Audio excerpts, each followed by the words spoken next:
幸亏我有眼色。你瞅你来的保安，好10多个全是大小伙子，真动起手来肯定吃亏，咱俩肯定得挨揍。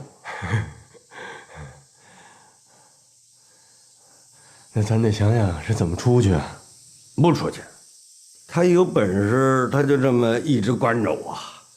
不是，你行啊，你不怕？我这不行啊，扛不住了。瞅你点出息。不是出去不出去，我得吃饱了之后我再出去继续跟他们战斗去。真饿。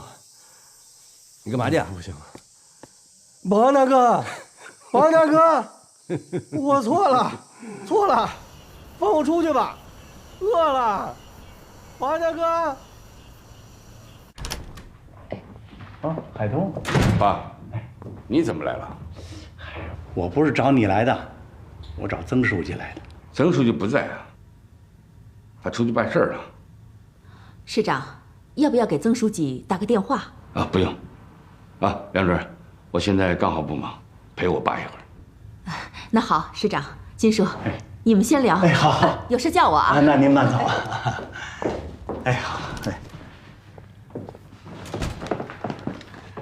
这么大老远的找曾书记干什么？我是啊，替乡亲们传个话。传什么话？前2天呢，焦书记到我这儿来了，带几个年轻人，说是你们曾书记把这矿场给人关停了，这不砸人家饭碗子吗？这些年轻人呐，刚从学校里出来，不会干农活，什么都不会干，他饿着肚子，这不是要闹事儿吗？这么回事？这事儿是真的吗？这个矿场关没关，现在还没定呢。爸，我看你就不要掺和这事儿了。什么叫掺和呀？这怎么说话呢？啊！我什么是掺和你的事儿？我什么时候给你找过麻烦呢？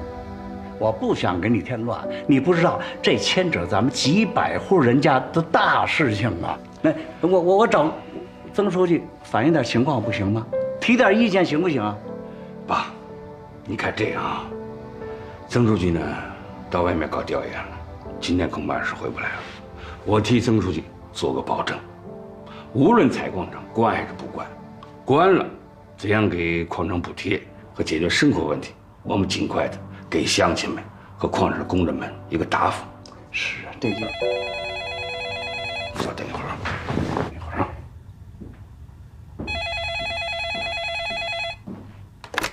哎，你好，金市长，出事了！瀚海采矿场把曾书记给关起来了。什么？你再说一遍。瀚海采矿场把曾书记给关起来了。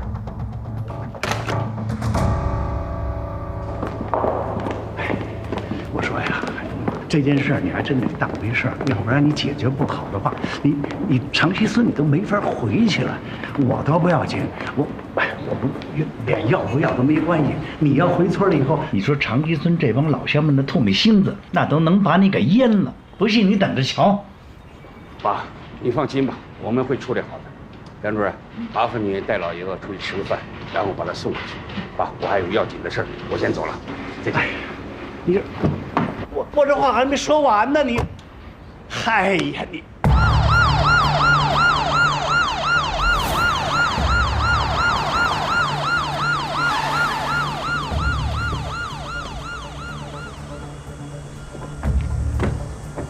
严局长，金市长，人呢？在里面。是不是？好，咱们问下一个问题啊。下一个问题是这样的。哎呦，市长好。市长到。曾书记，你这什么情况啊？嘿，很简单啊。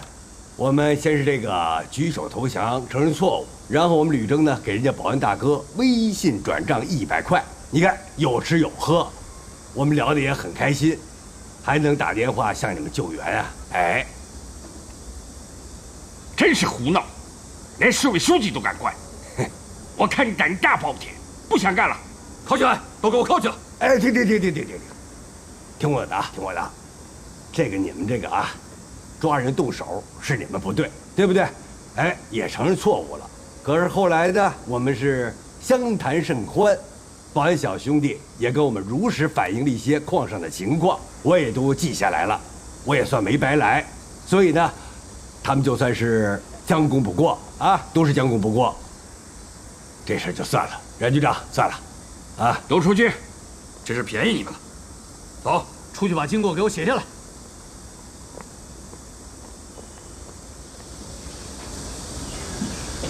你说你出来转也不打声招呼，你万一出了点事儿怎么办呢？出事我也不怕，有你金市长给我撑腰呢。还笑？哎，是不是刚泡好的？牛肉面。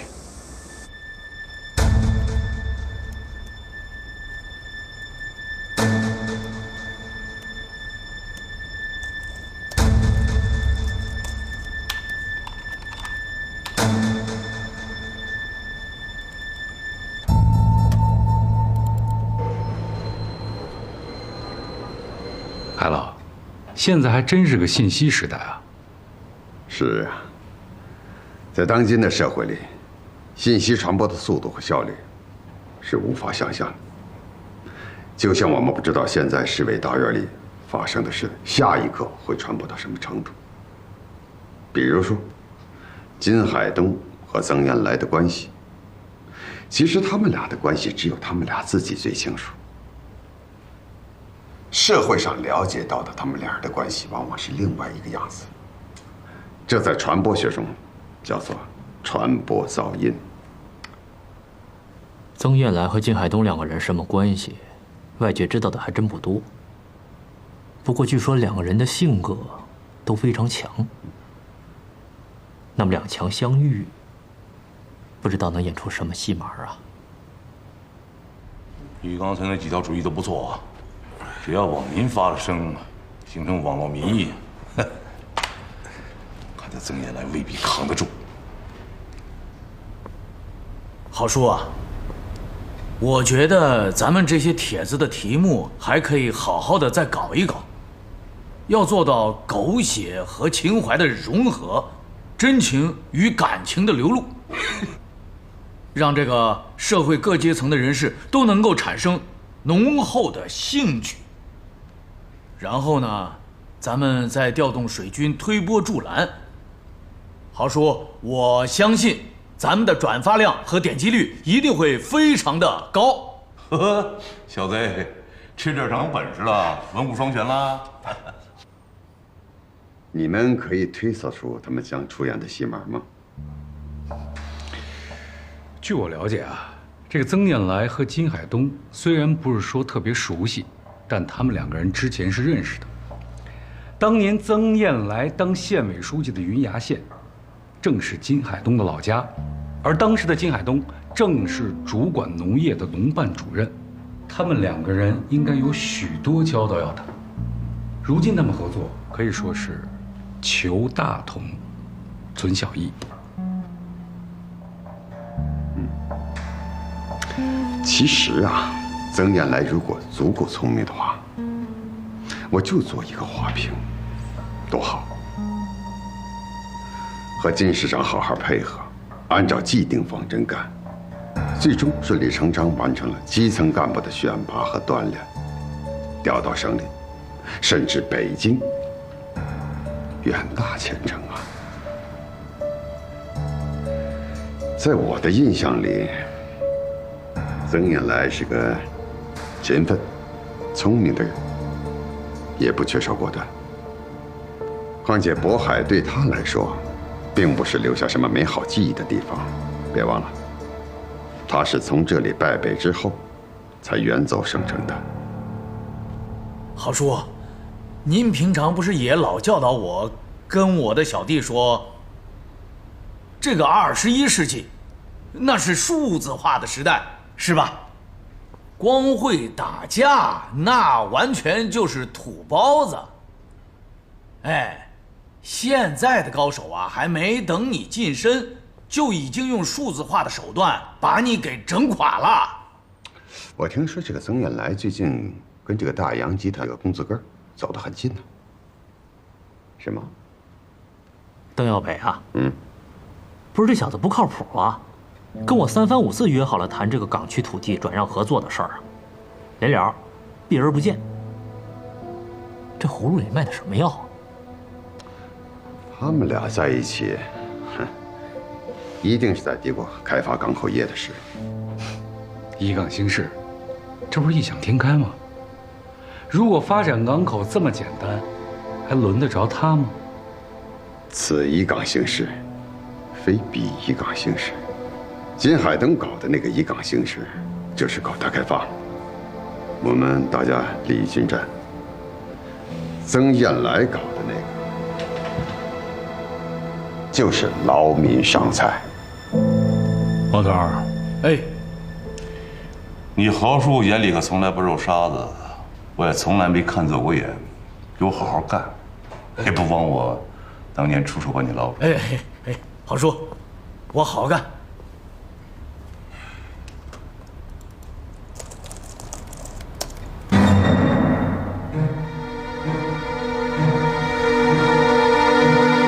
这就是纸上谈兵。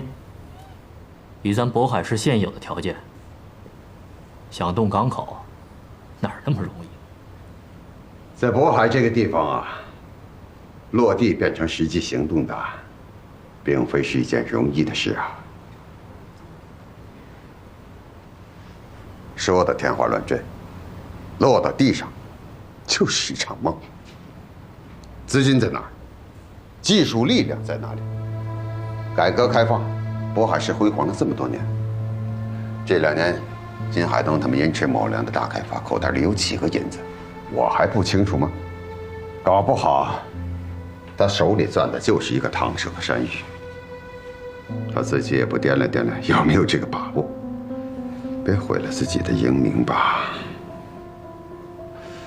那如果我们这边做了动作，老金那边没有呼应，这不是很奇怪吗？别到头来我们是白忙活了一场。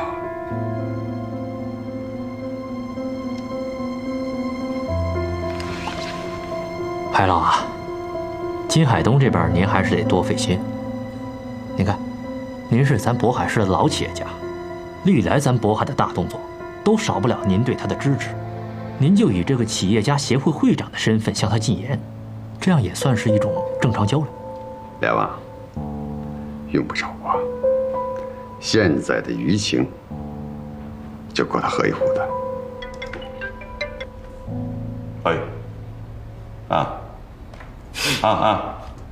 知道了。哎，豪叔，您赶紧看看吧，现在网络已经开始炸了锅。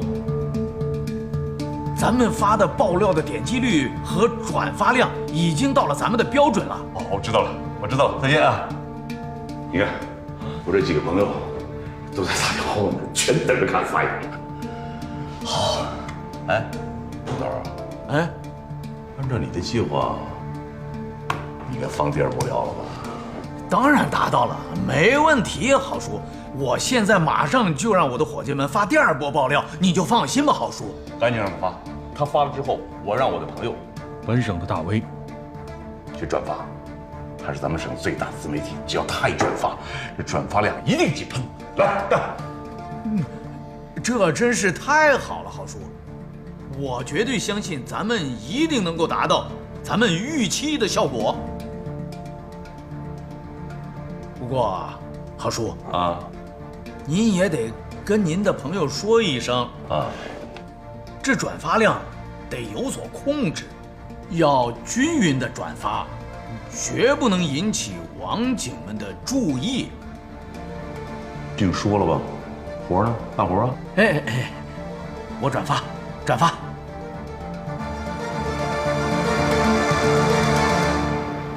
邓总，啊，坐。邓总啊，大家都到齐了，咱们就开始呗。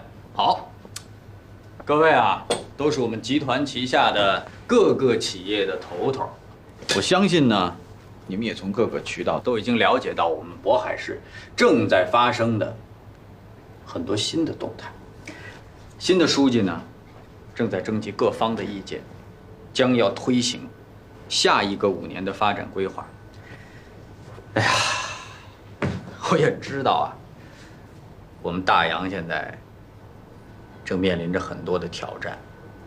但如果说你换另外一个角度去想呢，这个里面它也有可能蕴藏着巨大的机遇。我们怎么样选择，怎么样去判断，考验着我们的智慧。今天我把你们都叫来，每个人都要讲。我想知道你们的想法、你们的意见、你们的困难、你们的困惑啊。这样吧，老韩，哎，从你先开始。好。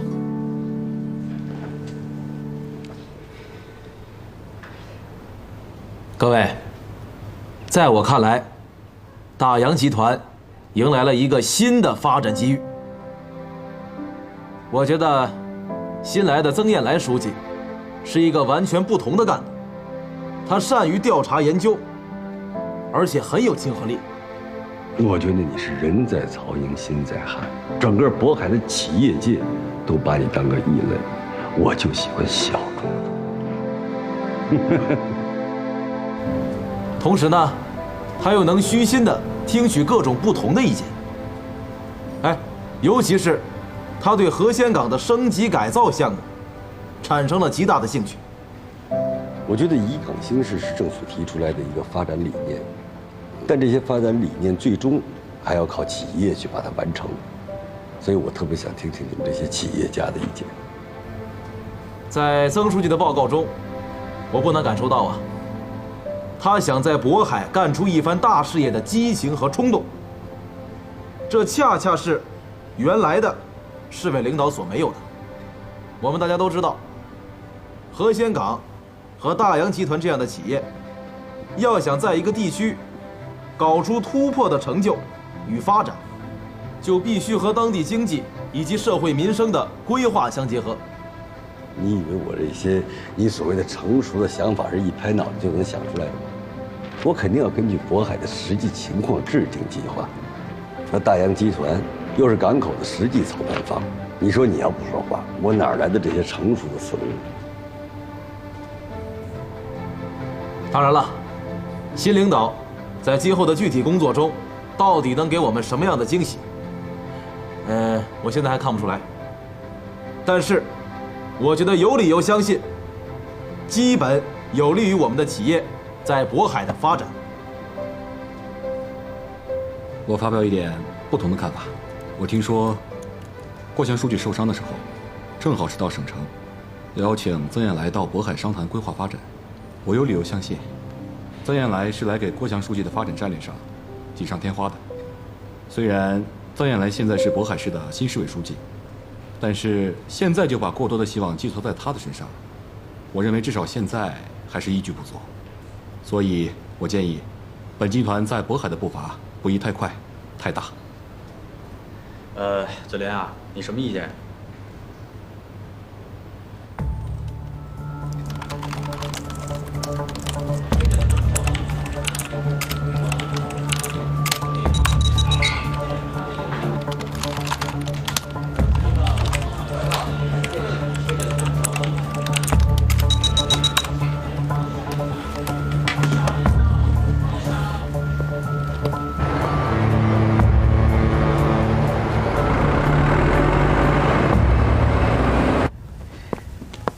书记，请。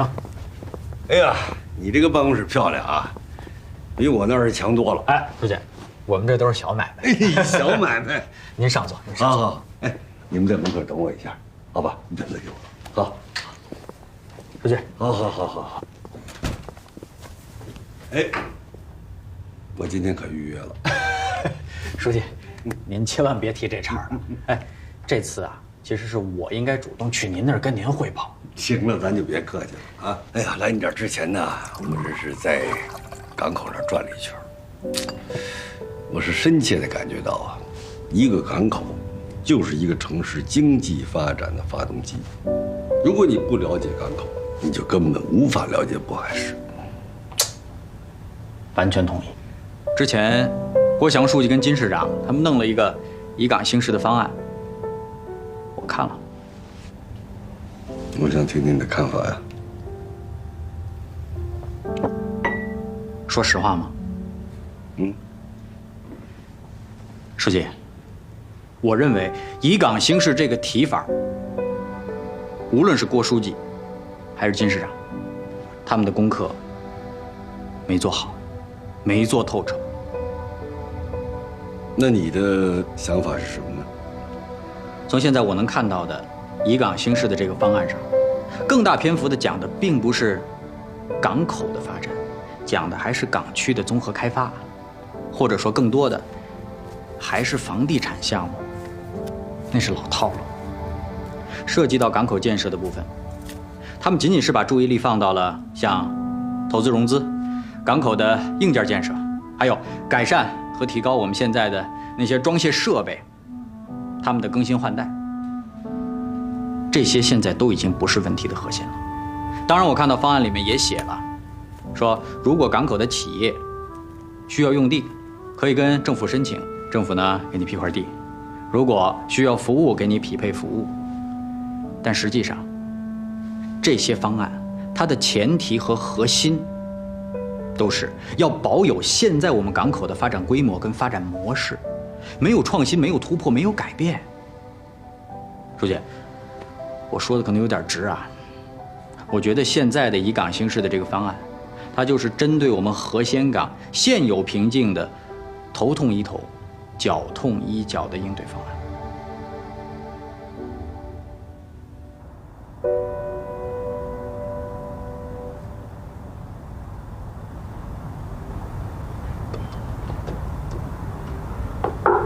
进。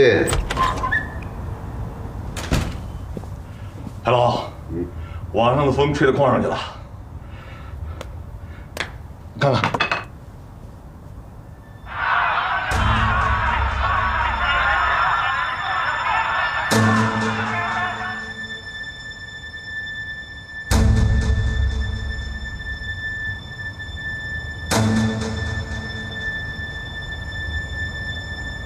风还不够大，风向也不够准呐。您的意思是，谁抢了饭碗找谁要啊？明白了，我就去办。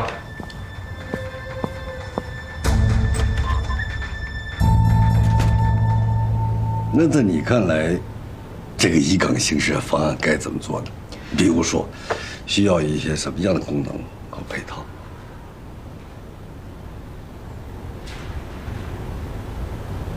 我认为，我们真的应该把更大的功夫和精力投入到研究一个港口它的功能和潜能上。我知道，在很多渤海市的领导的眼中，我们的河仙港是块鸡肋，食之无味，弃之可惜。现在重提以港兴事这4个字儿，我挺担心它就是个口号，就是个标语，能不能起到实际的作用？别只光是听着好听。但现在的情况，可以说我不是很乐观。以港兴事，很多人都觉得我们港口的作用是什么呢？装货卸货啊，一装一卸不就完了吗？但其实，在一装和一卸当中是有大文章可以做的，在一装和一卸当中，它是能辐射出整个多元立体化的产业群的。我给您举个例子啊，当年八国联军侵华，为什么他们的突破口要选择在天津港？再比如说上海港，它为什么要建一些保税区呢？仅仅是装和卸，是绝不能概括一个港口，尤其是一个成熟的港口所给区位带来的全部的经济功能和价值。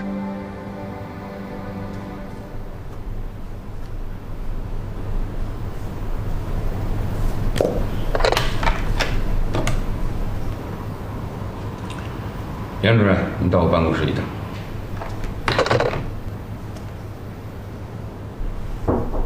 请进。市长，曾书记联系上了吗？联系上了，他正在往回赶。大概多长时间到？他们说下午2点半到。好，那我们等着曾书记到了之后再开会。好，我这就去安排。你去忙吧。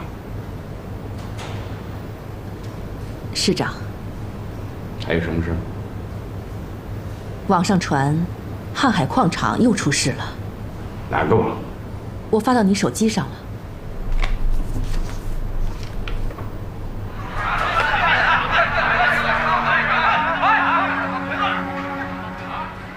具体情况你知道吗？太具体的不太清楚，不过这件事情发酵得非常快。今天早上我就收到别人转发给我的文章，说渤海市新书记新官上任3把火，第1把火就烧掉了3000个矿工的工作岗位。你看，这件事我们要不要采取一些应对措施？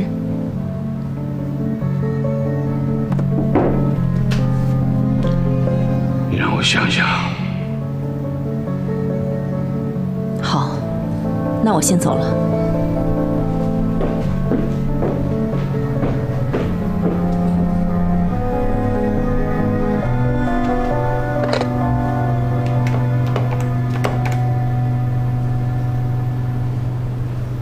梁局长，金市长，我也正要给你打电话呢。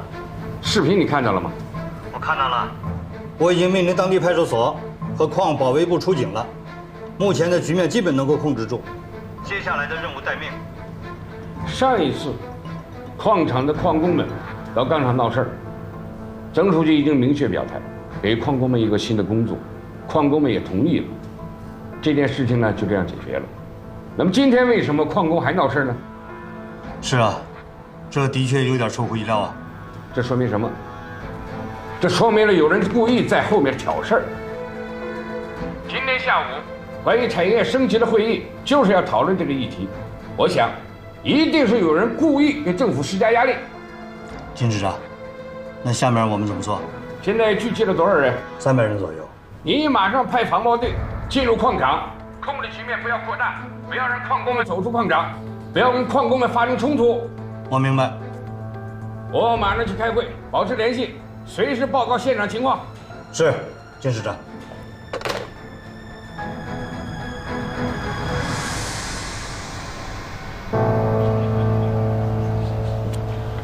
首先，我感谢海东市长，还有各位同志，给我这么一个机会，讨论产业升级问题。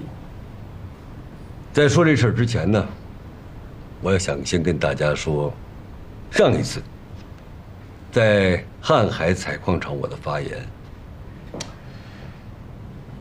的时候呢，情绪有些过激。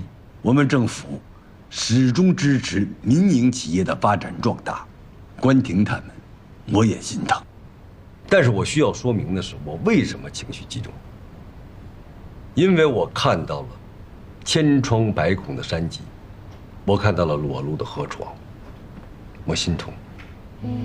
当然，作为一个市委书记，我应该对这件事情有一个详尽的调查和认真的研究，之后再做出我的决定和判断。我操之过急了，所以在这里，我向大家检讨。曾书记，你完全没有必要检讨。我在渤海工作了20多年，我都看不下去了。你刚刚来，原先呢，我们这儿是什么样子？绿水青山。这6、7年的时间就变成这个样子，谁不痛心疾首啊？要说责任，我有责任，责任在我。我光顾着怎么发展经济，确实顾不了这么多。我们的家就是穷啊，所以急需要摘掉穷帽子。今天能有这个样子，我也很后悔啊。我觉得海东市长说的非常好。在这里呢，我也要提醒大家，我们今天会议的重点不是关不关采矿场，而是怎么关。一个瀚海采矿场和渤海的整体发展相比，它什么也不是。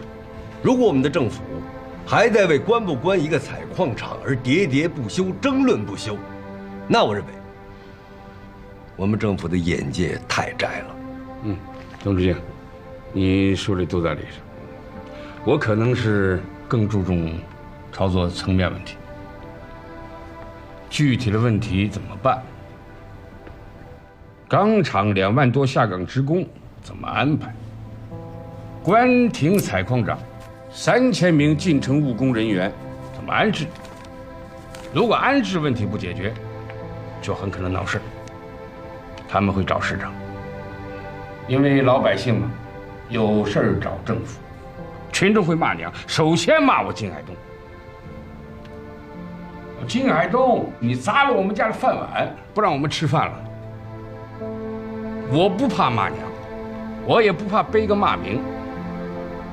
可是同志们，你想没想过，我们在老百姓眼里，我们是代表着共产党。老百姓骂我们，就是对共产党不满意。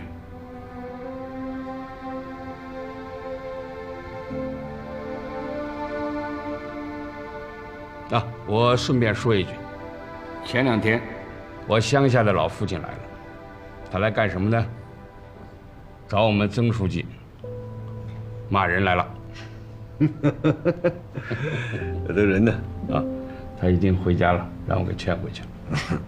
我特别想听听老人家是想怎么骂我。我们村呢有100多户人家，大多呢都在矿场打工。他们呢让我父亲给曾书记带个话，不能砸了我们家饭碗，我们一家老小都等着吃饭呢。我老父亲呢还指着我说：“小子，如果你清退掉进城务工人员，我就要砸你的锅。”金市长，曾书记，瀚海矿场发生了群体事件。什么？情况严重吗？啊，是这样的，今天早上群众在网上看到了谣言，中午矿工们就集会了，目前情况越来越严重。严重到什么程度？一开始有200-300人聚集，后来出现了点曾书记名的横幅标语，人群就越聚集越多，目前已经聚集了1000多人左右。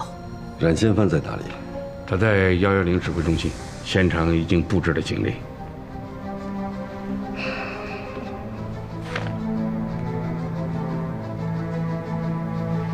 金市长，我建议咱们休会，咱们俩就马上去一趟。好，那我宣布，现在休会。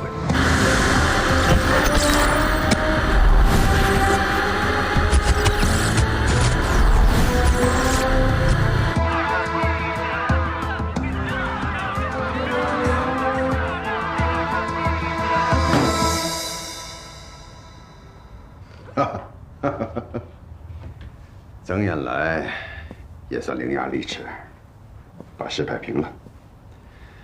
可是，警察动手了，接下来恐怕他得好好琢磨琢磨了。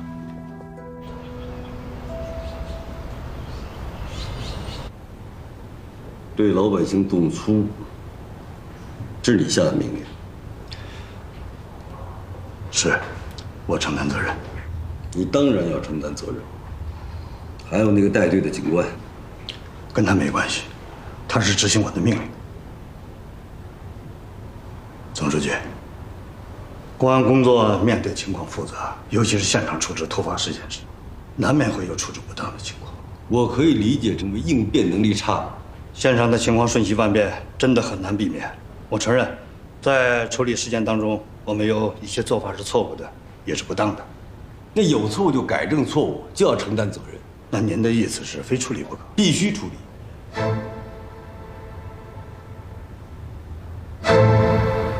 那就处理我吧，那不然谁还敢执行命令啊？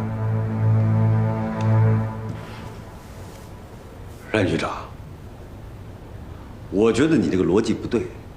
你说现场的情况很复杂，这我承认，但我觉得处理问题可能有100种方式，为什么你们本能地选择了对立？这说明什么呢？简单粗暴已经成为了你们的一种习惯。你认可我这样的判断吗？我不同意。曾书记啊，你是没出过现场，不知道现场有多么混乱。是，我也承认，有时候我们在处理问题上简单粗暴了一点，但是简单粗暴常常是有效的，也是被迫的。简单粗暴是有效的，被迫的，你觉得这话对吗？曾书记，你别生气啊。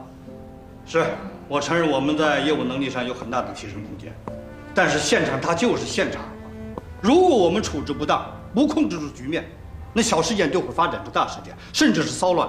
那出现这种情况，我们怎么办？怎么跟市委市政府交代啊？哎，这才是问题的症结。出了问题，先想到的是我怎么跟领导、跟市委市政府交代，而没有想到，恰恰你应该交代的是老百姓。我们是不是思维逻辑出现问题了？曾书记啊，我们的逻辑思维确实存有问题，但是你必须得理解我们啊。市里和省厅往往给我们下的都是硬指标，为了完成这些指标，我们有的干警有时候不得不牺牲自己的家庭，甚至付出自己的生命和健康。你让我处理的这个副大队长，他有1个多月没休息过了，1个多月呀！这种工作状态是我们的干警们的常态，工作常态。你说你让我处理他，我下得了这个手吗？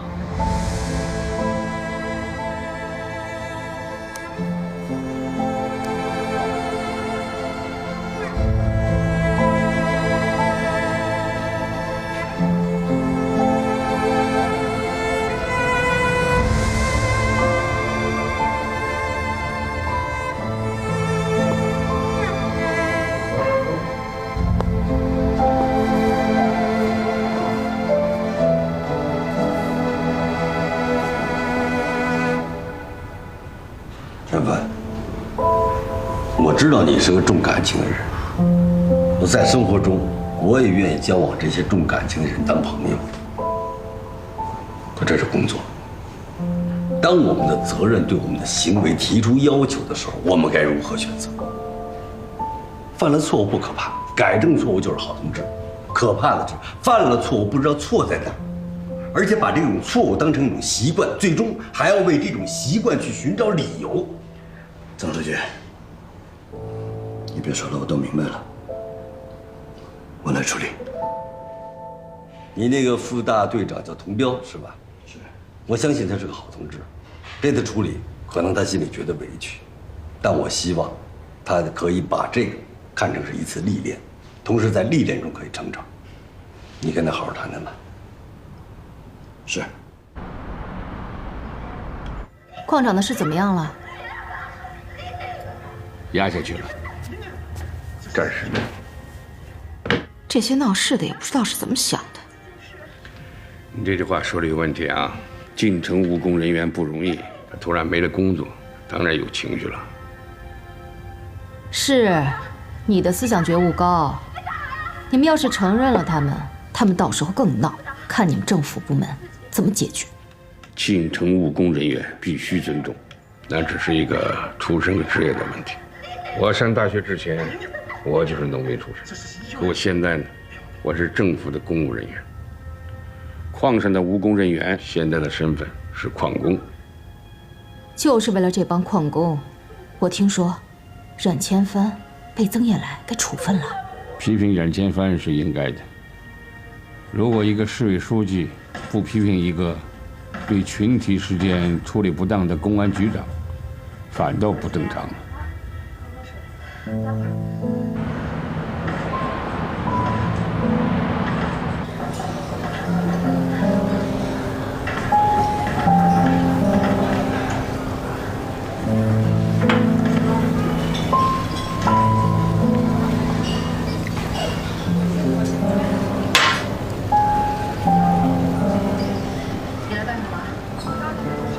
干嘛呢？冉局，处分我接受，但是我心里不服，凭什么呀？凭什么？什么态度？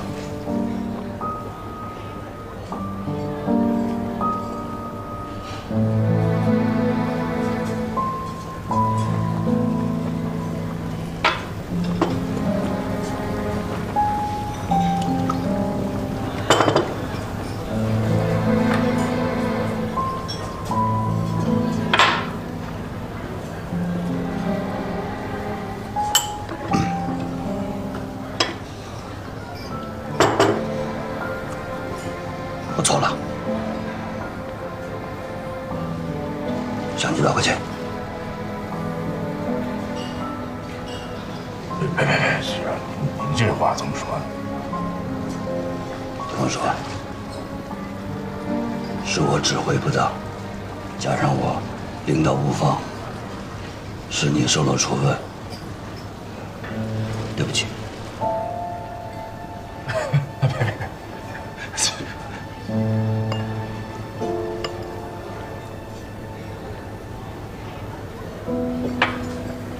安觉，你怎么处分我都行，就别这么跟我说话。我真承受不起，我求你了，行吗？你还有处的时候。哎。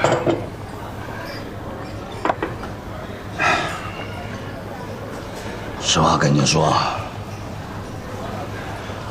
我也受了处分。真的？